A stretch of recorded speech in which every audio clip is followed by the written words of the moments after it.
make sense what the suffering was for. Cause I got out my head and I got in my bag. No time to be crying, there's money to make. I'll do what I gotta, whatever it takes. Cause I'm pushing myself to be one of the great. What's going on, guys? Welcome back to another episode of the Extreme Lifestyle Living Podcast. Now, today we're going to be talking about mindset and mastery, the blueprint for confidence. Because the biggest thing I realized in my life lately is, like being an influence online, being an influence for my family, being an influence for my friends, and ultimately having such a great business. You know what I mean? I'm working for like myself, I'm partnering up with Team List, and just like having 40 plus clients every day that I'm in complete control of their nutrition, their mindset, their lifestyles, like their trajectories of where they want to take their life. They're trusting me with their insecurities, their self-limiting beliefs. Like they come to me, they give me their goals, and they're like, yo, I want my life to be over here. They aspire to be X, Y, and Z with their career, their emotional state, their physical state, whatever it is. There's so many different people I could talk about. However, what I wanted to talk about was underlining core competencies, I guess, for everyone's mindset to see success and build the confidence that they fucking deserve. And the reason why I want to go on a little bit of a rant about that is because my biggest thing is mindset. Every single client that I work with, they know, like, we have a conversation about their physical goals and what they want to get out of their life and how they want to look in the mirror, how they want to see themselves, how they want to look, how they want to feel. And that's great. I'm not devaluing that by any means. However, I want to put more of an emphasis on like your mindset. We always have two separate conversations so we understand the two bodies of them, the two entities of them. Because if your mindset, your mental health, and who you are as a person isn't in line with who you are as the way you're in your life or what you're doing in your life, or that you don't feel good in that department, it does not matter about the physical goals. It does not matter about how much muscle you have, how much weight you lost, how attractive you are. None of that shit matters. As long as you are in the right mindset at the right time and you trust yourself. That's the biggest thing, not to be too much information. So I don't want to go on like a crazy ass rant. I say that every time, but the biggest thing is like, I want you to trust yourself mentally. So you know that you're going to live your life abundantly for the rest of your life.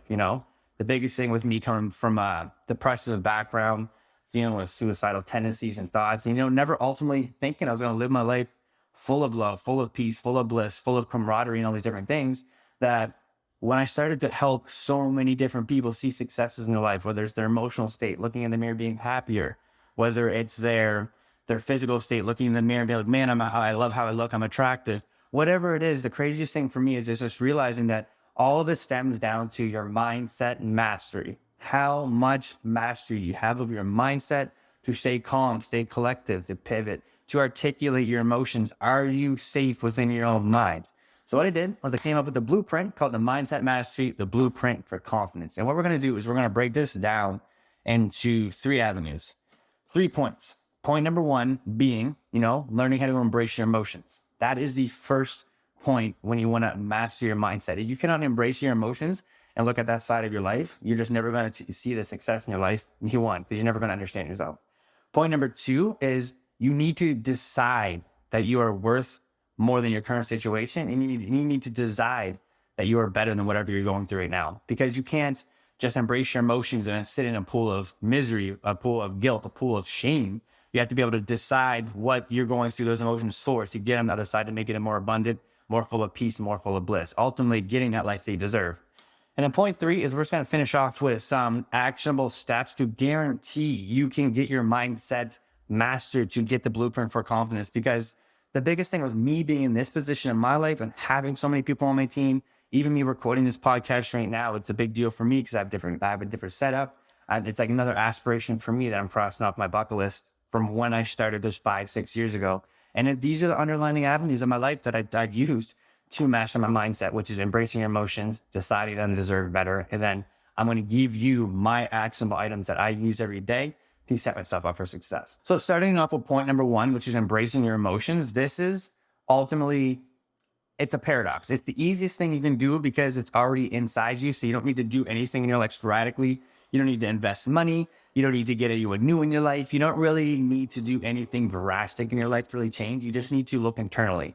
So the reason why I'm saying it's a paradox is because it's very easy to look internally. However, it's so difficult to embrace your emotions, what you're feeling, right?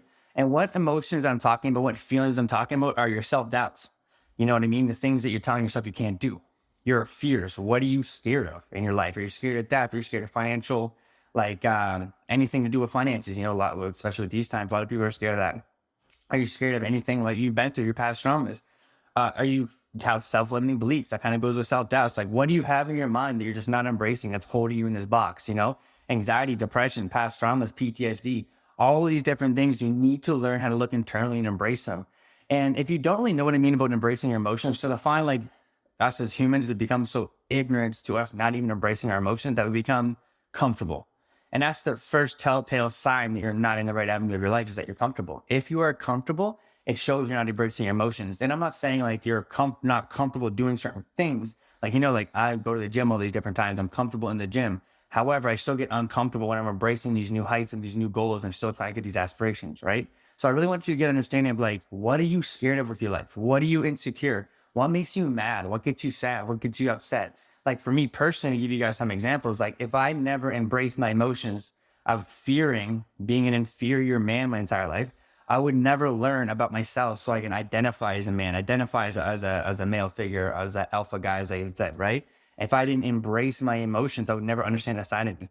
Same thing with my social anxiety, my depression. Like I had so much social anxiety before that I would have convinced people that I didn't really exist, which when I say it out loud sounds crazy.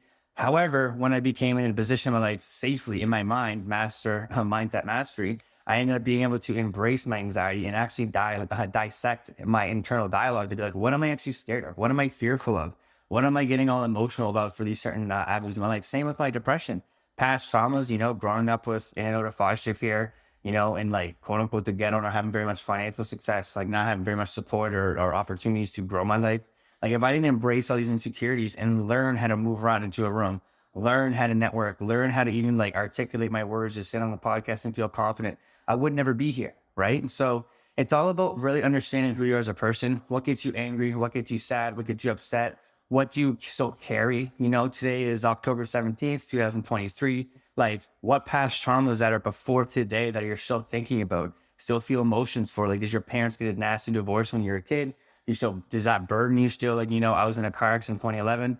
That still burdens me. I'm still going to embrace these emotions. Like, was it a bad breakup? Did you get fucked over at work? You know, someone else got a promotion, like whatever it is, whatever avenue it is in your lifestyle, like where you're at right now, you just need to embrace it tenfold.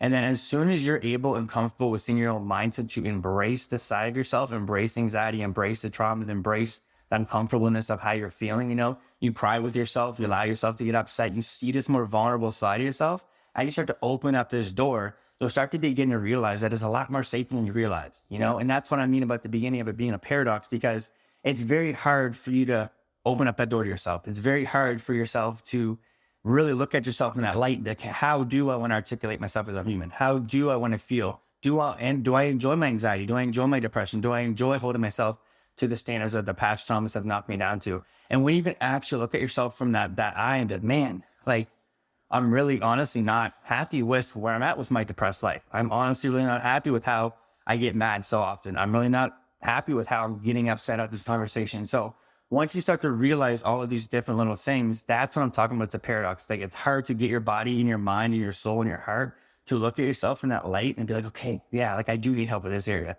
Yeah, I do suffer with social anxiety. Yeah, I was fucked over in that relationship and I'm still a little bit bitter about it. Whatever your situation is, once you can at least look at yourself in that light and understand that it's safe, that's the first step in mindset mastery to get that blueprint for building that confidence. Because once you build that little bit of room in your mindset, build that little bit of room within your life, that's when you start to like look at your life and be like, okay, social anxiety here, depression here, this trauma here, this relationship here, work fucked me over here. Because the biggest thing with opening that door which is why I'm saying it's a paradox, is because they open it up and really create that space.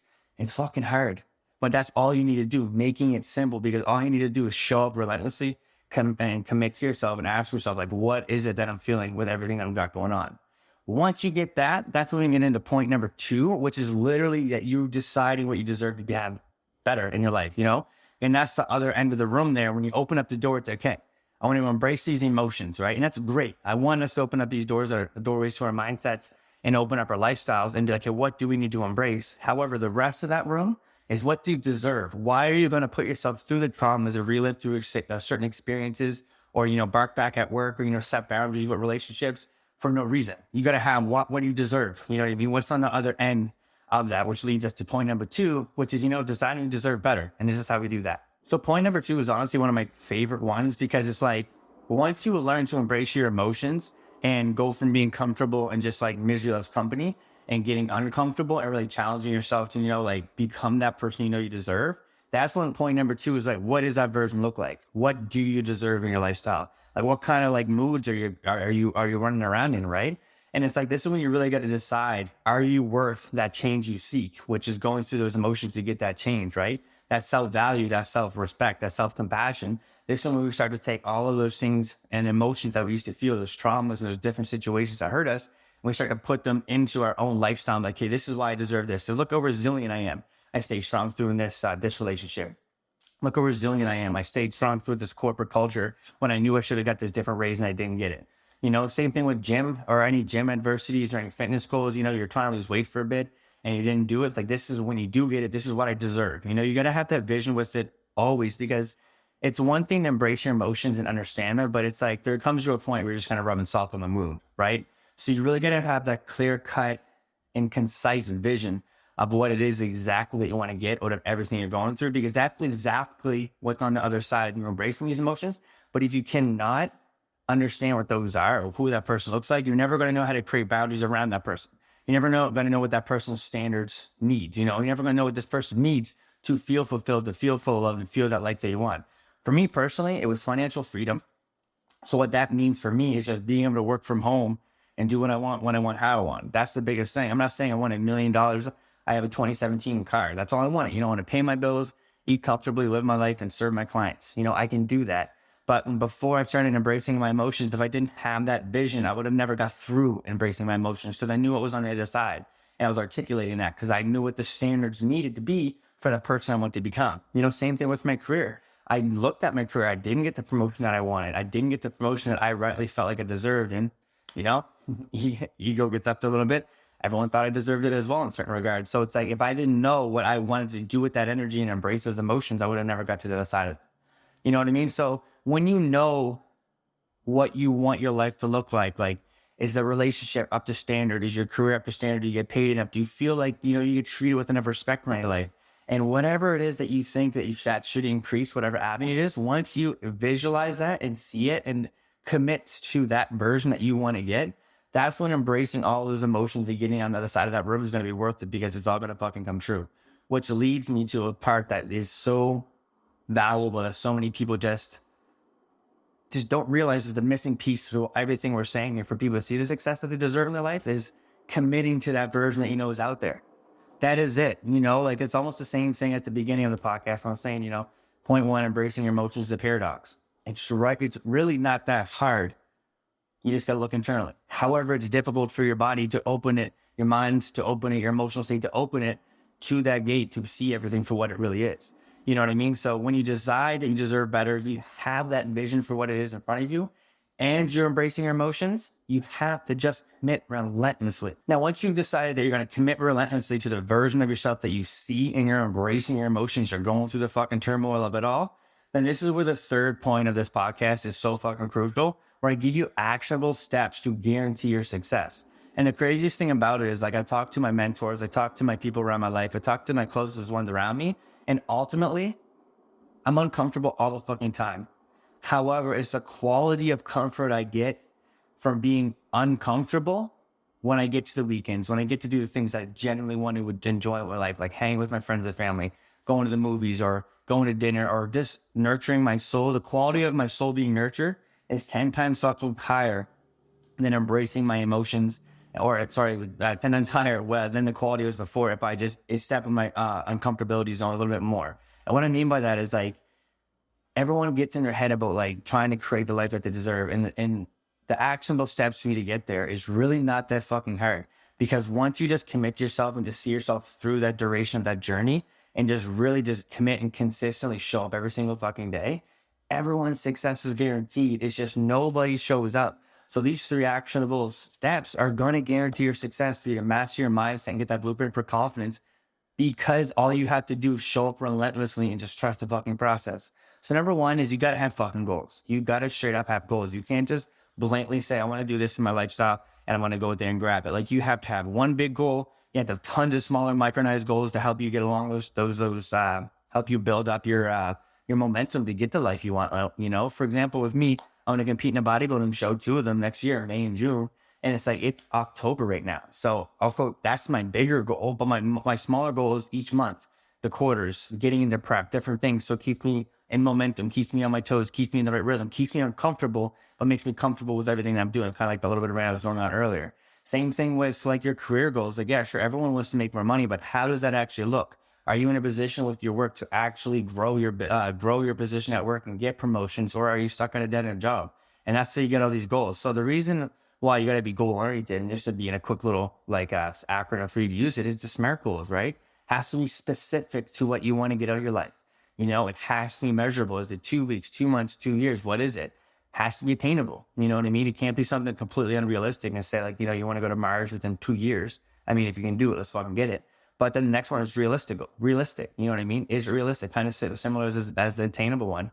And then the last one, timely. Is it in a timely manner? Because, you know, you can't like expect to lose 50 pounds in 2 weeks or gain 20 pounds of muscle in 2 months. However, if you have a SMART goal, aka some type of goal with some type of reverse engineered background plan with that, then it's going to be a hell of a lot easier to guarantee your success, because you're going to have your alignments. You know, you're going to cross your T's, you're going to dot your I's, you're going to get to where you got to go. Number 2 is journal prompts. You know, I'm very, very big into journal prompts. One being, you know, daily. I always say minimum 4 to 5 days a week, you want to journal. And it's not about doing anything crazy or drastic. It's just about being in tune with yourself. How's your mental state? How's your physical state? Are you having those conversations with yourself to just know where you're at? You know, are you short-tempered that day? Are you tired? Are you hangry? Are you hungry? Like, just being in tune with who you are. That's why journal prompts are so crucial. Excuse me. And then the biggest one with that too is like the weekly ones, planning your weeks from afar. And don't even get me started on the weekly, the monthly, the quarterly, but there's all kinds of different types of journal prompts. But the biggest thing with journal prompts is understanding where you are at in your own life. Because like, you can't just like, it's like a calendar, you know what I mean? You can't just live your life freely. It's not what's going on. You got to plan, you got to pivot, you got to assess, you got to get your shit situated. And then the third one is honestly the biggest one that's changed my life last, I'd say definitely 3 years, because I've been on this journey for about 5 years now. And the last 3 years particularly, I've always had a mentor in my pocket. Now, with having a mentor comes, you know, finances. You got to pay for these things and invest in these things. They're not free. You can have a bit older brother or a best friend, all these different people in your life that are like mentors. But that's the third one that guarantee your success, is find somebody out there that's doing something you want, whether it's a career, whether it's an emotional state, whether it is a physical state. And if they have what you want, and if you listen to point number 1, you can embrace your emotions, you can embrace your ego, your pride, your insecurities, say, you can admit to yourself, this is what I want, then hire them. You know, I call them a NASCAR pit stop. I have about 8 different people that I inquire about for different things. I have 2 or 3 mentors for my physical body. You know, I have a guy that I want to look like. I have a guy that's coaching me, and I have a guy that helps me keep me in shape. You know what I mean? With my business and my mentoring, like, I love serving my clients. I don't want to sit there and worry too much about like the finance side of things, the taxes side of things, the business side of things. I don't care about that. So I hire a team, I get mentors. They tell me how to do it. And I'm not going to be egotistic. This is my business. No, I don't care about that. You know what I mean? So the biggest thing with this is like, you know, on top of you having goals, and on top of you having journal prompts and staying in alignment with yourself, and then having somebody actually give you that plan that's going to guarantee that outcome. As long as you can embrace your emotions, you're going to be fine. As long as you can commit and know what you deserve on the other side of embracing your emotions, it's fucking inevitable. It's literally inevitable for you to see the success you fucking deserve. Other than that, that is it for today's episode. I hope you enjoyed the rant. I truly do. I feel like there's a couple times I just get on these little loopholes, you know what I mean? Because I really do get passionate about these things that I've been through. Because if I could even make anybody at all resonate with 1 fucking second of what I'm talking about in this episode, that's all that matters, right? Because you really don't understand how beautiful your life can be until you just decide that you want it to be beautiful. You embrace your fucking emotions for it to be beautiful. And then you get your goals, you do your journal prompts, you put your ego aside, you hire somebody that has what you want, and you fucking go for it. This is 3 years later, and I'm literally in a time zone in my life that I never even thought was imaginable. Meanwhile, 5-6 years ago, I was contemplating suicide. I know it's a heavy one to end on, but I need you to understand the severity of embracing your emotions, decide that you deserve better, commit to that motherfucker, and then fucking go after it. Let's beat it. Who's on my side, I don't know anymore. Cause it's more than a battle, we going to war. And losing again, I just cannot afford. I think it's my time to go even the score. What you see on the surface attached to my core. I'm stacking my paper, but feeling for more. One hell of a ride, but I'm staying on board. And now it makes sense what the suffering was for. Cause I got out my